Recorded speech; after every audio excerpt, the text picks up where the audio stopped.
Hello and welcome to Markets View at Deven Choksey. Today is Dhanteras and we wish you a lot of festivity, happiness and blessings. May your life be as bright as a lamp of light. As you welcome Goddess Lakshmi into your home, may your life be filled with happiness and success. Happy Dhanteras. May the divine blessings of Dhanteras bring peace, prosperity and good fortune into your life. Let us get started with our podcast today. And yes, talking about the global markets like every day. Today, the GIFT Nifty is indicating a lower start. It is trading at a discount of nearly 100 points from the Nifty Futures Thursday close, indicating a gap down start to the Indian markets. Apart from GIFT Nifty, if we have a look at the Asian markets have also seen a negative start after Powell's comment, which was a much observed economic indicative action. The Nikkei has started with around a downturn of 200 points. Kospi is also showing red signals, and Hang Seng has also seen a downturn of around 300 points. If we have a look at the trend of the US markets, S&P 500 futures are little changed Thursday night after higher bond yields spurred sell-off. Dow Jones, S&P and Nasdaq are showing red signals, where Dow Jones did close with a downtrend of around 220 points. S&P also did see a downtrend of around 35 points, and the technology-heavy index Nasdaq also witnessed losses of around 128 points. Taking a look at the energy pack and particularly crude, which was making news yesterday, while if we have a look at the sentiments today, Brent oil finishes over $80 after this week's sell-off. At present, Brent crude is trading at around $80 a barrel. And now, on the occasion of Dhanteras, talking about bullion market, the precious metals, gold and silver. Gold has rebounded ahead of Powell's speech, and as we see in the domestic market and in the global market, there are signs of positivity coming from gold and silver. So this is how the trend and the setup for the global markets look like. There are mixed cues coming in, and of course the downtrend seen in the US markets and the negative start in the Asian markets is of course a concern. But one needs to consider that the festival season has kick-started in, and of course the markets are volatile, but there's a lot one can watch out for during the session. Let us now take a look at how the Friday session looks like for the domestic markets. Of course, the weekend is approaching, and this weekend is special as Sunday is going to be Diwali. The festive season has kick-started, and even before that, let's understand as to how the market scenario will pan out today. Taking the cues from what happened yesterday, the markets wiped out previous day's gains and closed tad below 19,400 after facing strong resistance at 19,450 to 19,500 levels for yet another session. But it still remained in the broader range of 19,300 to 19,500. The question today is, will the current range-bound trade continue in the coming sessions? Well, looking at the scenario, it clearly looks like, yes, the current range-bound trade might continue in the coming sessions. But let's see what is written for the markets going ahead. Markets are volatile, and we just have to watch the changes which the markets is going through. We can observe that Nifty is consolidating the range of 19,400 to 500.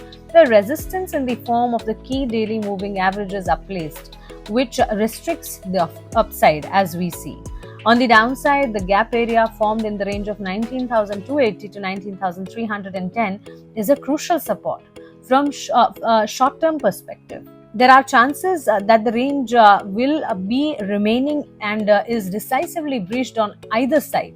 One can expect the range-bound action to continue.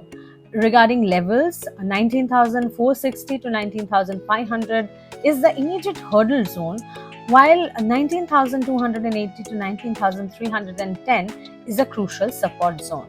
Taking a look at yesterday's session, Nifty 50 fell around 48 points to close at 19,395, and of course there was a bearish pattern which was formed while the markets were closing. While the BSE also, the Sensex also slipped around 143 points to close at 64,832 levels. However, the Nifty Mid Cap Index continued the uptrend for 6th consecutive session And there were a lot of stock-specific moves and actions which were seen during the session. And the Nifty Small Cap Index snapped 5-day gains. Yes, it was falling around 0.5% during the session yesterday. So this is how the scenario, the pattern, the picture of the market looked yesterday. And considering all of that, let's see what are the key support and resistance levels for Nifty and Bank Nifty. For Nifty, the Nifty might take support at 19,380, followed by 19,360 and 19,327. On the higher side, 19,445 can be an immediate resistance, followed by 19,465 to 19,498. Talking about Bank Nifty, while yesterday, after consolidation in a narrow range of 250 points, it ended with 25 points gains at 43,684. Of course, a bullish pattern was seen with during the session, and as we see, Bank Nifty was an index which was trying to support the markets.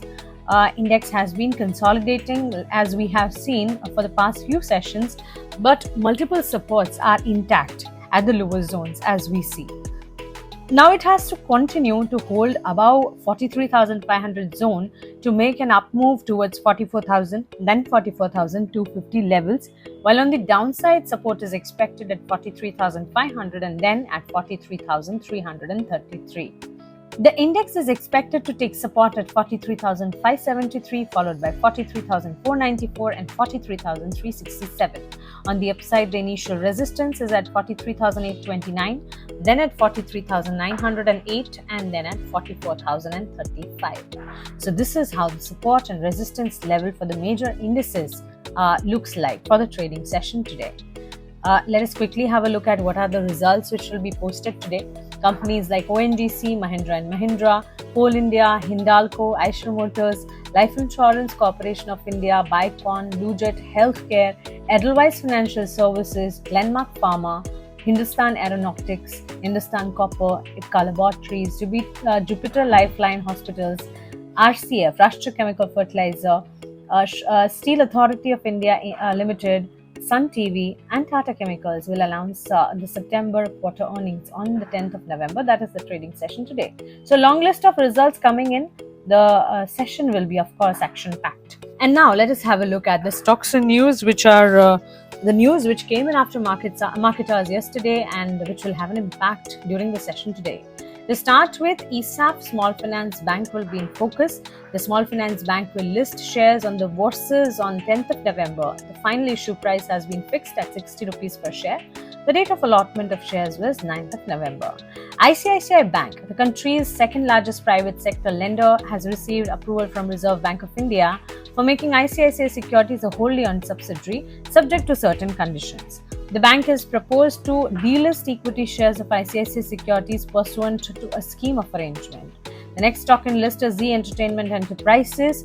The media and entertainment company has recorded consolidated profit at 123 crore for the quarter ended September FY24, rising 9% despite strong top-line growth impacted by weak operating margin. Consolidated revenue from operations grew by 21% to 2,438 crore compared to a year-ago period, driven by subscription and other sales and services. Muthoot Finance is another stock which will be in focus. The gold loan financing company has recorded standalone profit at 991 crore for July to September period of FY24, growing 14% for the corresponding period last fiscal. Net interest income for the quarter stood at 1,858 crore, increasing 18% over a year-ago period. The next stock in the list is AstraZeneca Pharma. The pharma company has registered a massive 61% year-on-year growth in profit at 52 crore for quarter ended September FY24, driven by exceptional gain and higher top line. Revenue from operations increased by 32% to Rs 311 crore compared to corresponding period last fiscal. The next stock in list is GR Infra Projects. The company has emerged as lowest bidder for the tender invited by RITES on behalf of Sri Mata Vaishno Devi Shrine Board, Katra, for design, engineering, construction, development, finance, operation and maintenance of passenger ropeway between Tarakot and Sanjichat on boot basis. The project cost is 200 crore. So, of course, a project win, the company has emerged as the lowest bidder, which keeps GR Infra Projects in focus. And last but not the least, Aurobindo Pharma. The pharma firm has recorded a massive 85% year-on-year growth in consolidated profit at 757 crore for July-September period of FY24, driven by robust operating numbers in top line. Revenue from operations grew by 26% on a year-on-year basis to 7,219 crore, with US formulation rising 36%, Europe formulation up by 17%, and growth markets revenue up by 25%. So these are all the stocks which will be in focus today, backed by news and of course result-specific action. Let us now have a look at the FIs and DIs data. The foreign institutional investors offloaded shares worth 1,712 crore, while domestic institutional investors bought shares worth rupees 1,512 crore. So this is how the market setup looks like on the Friday morning. There's a lot of action happening in the market, both global and domestic. And of course, we have our festival arriving. The Diwali is arriving round the corner on Sunday. So first and foremost, many wishes, a happy Diwali, a prosperous new year. Of course, we are going to meet on the Muhurat trading day as well. But with this, of course, a lot of festivity and a lot of positive vibes coming in. This is a wrap for the podcast for today's session. But always try and understand the fact that the market conditions are always volatile. And as we always tell you, research is something which you need to consider when the markets are volatile, when there's the undertone which is bullish. And of course, the fundamental, the long-term sentiment of the markets are always positive. But in this long-term sentiment, what is it that will play out? The research, the right research is something which will give you the right answer to and the solution to this question. So research clearly is a backbone of successful portfolio creation. Wealth creation is an art that we understand. We at Deven Choksey have our exclusive research services which are powerful and successful. To avail our exclusive research services, we invite you to join us. Just click on the link below and you're done. Fill in your basic details and our team will reach out to you. So don't wait any further and embark on the wealth building adventure together. Thank you and have a nice day.